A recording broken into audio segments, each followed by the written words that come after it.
How's it going, everyone? So today we're going to talk about something that has been bugging me recently in the indie game genre and just gaming in general. I think probably from the AAA development companies too, from even like Rockstar with the GTA 6 on communications from the developers to the fans and people who are eager to buy your game. Just a lack of communication. We don't really know what GTA 6 is, and that game is releasing in November. And as far as beat 'em up games, we have got the lack of information or just updates from the He-Man beat 'em up game on where that game stands. Is it going to be dropping this summer or is it going to be later? And probably the most infamous one has to be Toxic Crusaders, and a game that has been delayed over and over and over again. Communication has to be there. I've seen so many games that have fallen and so many games that have triumphed just by communicating with their audience. I think a great one to say is No Rest for the Wicked, a game that the developers are highly active in the community, highly looking at feedback, and that game has just boosted up to 2 million sales in early access alone. That game isn't even out for all consoles. Just in PC, it has sold that many copies. You just see the love of the developers for the game and developers wanting to have a great experience for their players. I would say another one in the beat 'em up genre that does that right, it has to be Wendigo Blue.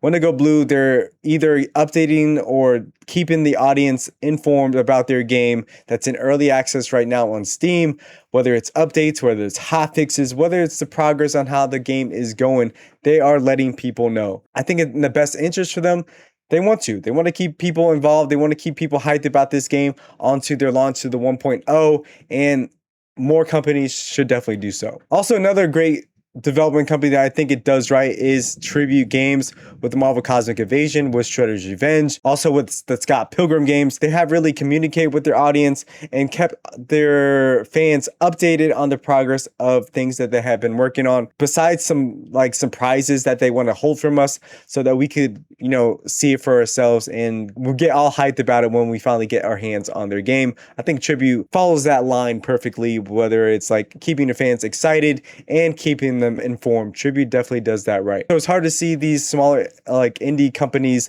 that have phones. They could let us know. They could tweet it out. They could write an official note about what's happening. They were able to write delay notes. I know they could write communication on how things are going in this game. It doesn't have to be something elaborate. Just keep fans engaged. Say to fans, hey, we're going through some things right now, but the game is on its way, whether it's like a weekly blog post, whether it's a monthly blog post. Just tell us, hey, progress is going well. Stay in touch. We'll keep you guys informed soon. Just something like that will keep fans saying, all right, they're working on it, besides going radio silent. And I think that's something that Toxic Crusaders fans are going through.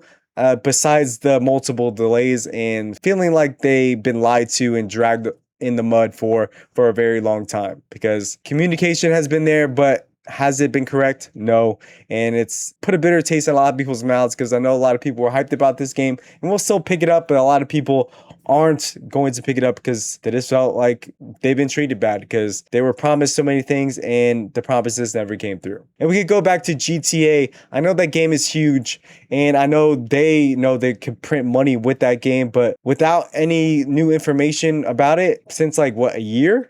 Over a year, and we just got trailers about the game. They know they're going to sell well, but give people something, whether that's coming down the pipeline or who knows. But there are already pre-sales for the game. You can pre-order GTA 6 now without knowing how the game is going to play. Any gameplay footage or updates about the game has been put out, but you can pre-order it. It's this crazy polar opposite that you've seen from crazy huge studios like Rockstar Games and small development companies like Bitmap Bureau and Retroware. It's just, there has to be a middle. Keep fans updated on what's going on. I guarantee you're going to sell more. I guarantee if they wanted to sell more pre-orders for GTA 6 more than they already have, they would have put out a small 5-minute trailer about a game, or even a mission of what to do in that game. We would have got more people hyped about it off the rip, especially when they announced the pre-orders. They would have got way more people hyped. But I definitely see that coming in the pipeline, maybe in the next month or two, actually get a gameplay trailer from GTA 6 on how the actual gameplay is going to look and feel, but nothing even before pre-orders were set out. So it's kind of crazy. So let me know what you guys think. Would you like to hear more information about games from developers as they progress, especially in early access or up to the lead up to the 1.0 release? Would you like that communication? Will you feel some kind of comfort in a game that you're super pumped about, that you hear at least monthly information about? I definitely would. And you see that a lot from Soulframe, the people who made Warframe. So a game that they are trying to make the best that they can make it, a company that is fans first and players first. You love to see it. So if you guys are interested in Soulframe, or if you guys have played Warframe, you guys definitely know that they are for the audience and for the gamers first. So we just got to see more of that, I believe, if studios want to grow and flourish and make the best games that they can make. So let me know other things you would like to hear from developers to make you feel at ease before you purchase a game. Leave that in the comments below, because I would love to hear. Or any other questions that you think should be asked before you pick up a game. Should we get a gameplay trailer? Should there be like a 15 in-game gameplay before you pick up a game? I think those would go a long way, especially people don't have to waste money if a game isn't up to their standard. I know you get those refunds on Steam, but if you pick up a game on PlayStation or Xbox or even the Switch digitally, you can't get those refunds back. All right, guys, so let me know what you thought of this topic. Communication is key. Developers have to do better if they want to sell games and want to build up an audience. I think that is key. Communication, communication, communication. Love you guys to pieces. Hopefully you guys enjoyed. If you did, give a thumbs up, get subscribed. And if you guys want to stay in touch when I do drop content, click that bell notification down below, because it means a lot to me. Stay awesome. Stay amazing.